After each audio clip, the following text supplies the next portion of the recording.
ഇന്ന് ഓഗസ്റ്റ് 2, 2023. എല്ലാ ദിവസങ്ങളെ പോലെയും ഇന്നും ഒരുപാട് പ്രത്യേകതകളുണ്ട്. അതായത് സയന്റിഫിക് ആയിട്ടും ഹിസ്റ്റോറിക്കൽ പരമായും ഒരുപാട് സവിശേഷതകൾ ഈ ദിവസത്തിനുമുണ്ട്. അപ്പം ഈ ഒരു വീഡിയോയിൽ നമ്മൾ കുറച്ച് സയന്റിഫിക് ഇവന്റ്സ് ആണ്, അല്ലെങ്കിൽ ഒരു ഹിസ്റ്റോറിക്കൽ ഇവന്റ്സ് ആണ് നമ്മൾ ഈ ഒരു വീഡിയോയിലൂടെ പരിചയപ്പെടാൻ പോകുന്നത്.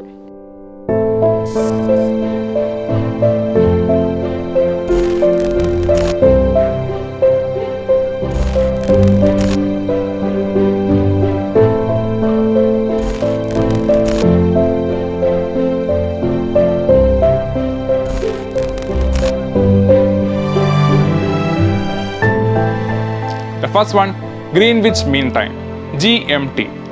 കേട്ടിട്ടുണ്ടാവും അല്ലേ? 1880 August 2 Greenwich mean time US parliament ഔദ്യോഗികമായി അംഗീകരിച്ചത്.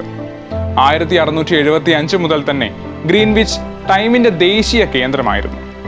പ്രധാനമായും നേവൽ നാവിഗേഷൻ സഹായിക്കാനാണ് GMT ആദ്യം സജ്ജീകരിച്ചിരുന്നത്. കാരണം ലാൻഡ് ട്രാൻസ്പോർട്ടേഷൻ ആ സമയത്ത് അത്ര മെച്ചപ്പെട്ട രീതിയിൽ അല്ലാത്തതിനാൽ കരയിൽ ഇത് ഉപയോഗിക്കാൻ സാധിച്ചിരുന്നില്ല.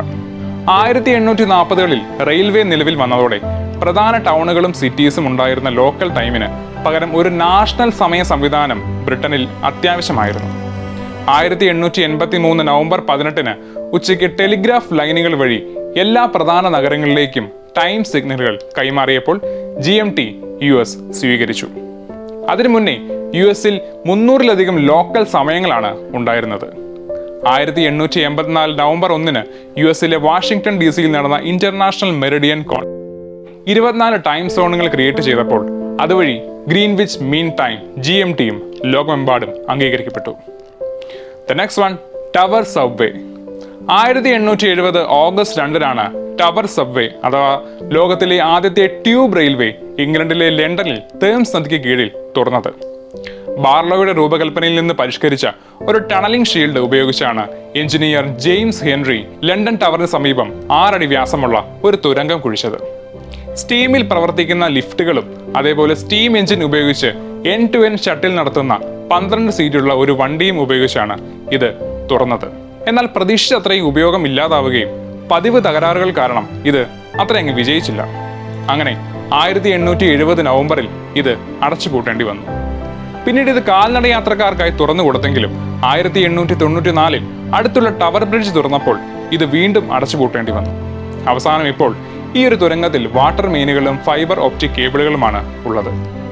And the last one, dinosaur. 1841 August 2 ഇംഗ്ലണ്ടിലെ പ്ലിമൌത്തിൽ നടന്ന ബ്രിട്ടീഷ് അസോസിയേഷന്റെ വാർഷിക യോഗത്തിലാണ് ഇംഗ്ലീഷ് സുവോളജിസ്റ്റും അനാറ്റമിസ്റ്റും പാലിയന്റോളജിസ്റ്റും ഒക്കെ ആയ റിച്ചാർഡ് ഓവൻ ചില പുതിയ ടെറസ്ട്രിയൽ റെപ്റ്റൈൽ ഫോസിൽസ് അവതരിപ്പിച്ചത്. അത്രയും നാൾ അവ വലിയ പല്ലുകളാണെന്നാണ് അദ്ദേഹം കരുതിയത്. ഇഗ്വാനോഡോൺ, മെഗലോസോറസ്, ഹൈലിയോസോറസ് എന്നിവ ഇതിൽ ഉൾപ്പെടുന്നു. ആ ഒരു പ്രഭാഷണത്തിനിടെയാണ് അദ്ദേഹം തന്റെ പുതുതായി സൃഷ്ടിച്ച ഭയങ്കരമായ പല്ലി എന്ന് അർത്ഥം വരുന്ന ദിനോസർ എന്ന വാക്ക് ആദ്യമായി ഉപയോഗിച്ചത് എന്ന് കരുതുന്നു.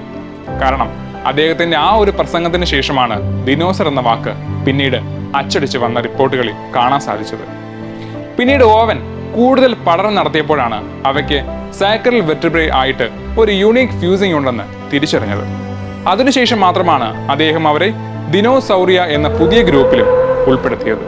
ഞാൻ കഴിഞ്ഞ വീഡിയോയിൽ പറഞ്ഞ പോലെ ഒരുപാട് സയന്റിഫിക് ഇവന്റ്സിൽ ചിലത് മാത്രമാണ് ഞാൻ ഇപ്പോൾ നിങ്ങളുടെ മുന്നിൽ പറഞ്ഞത്.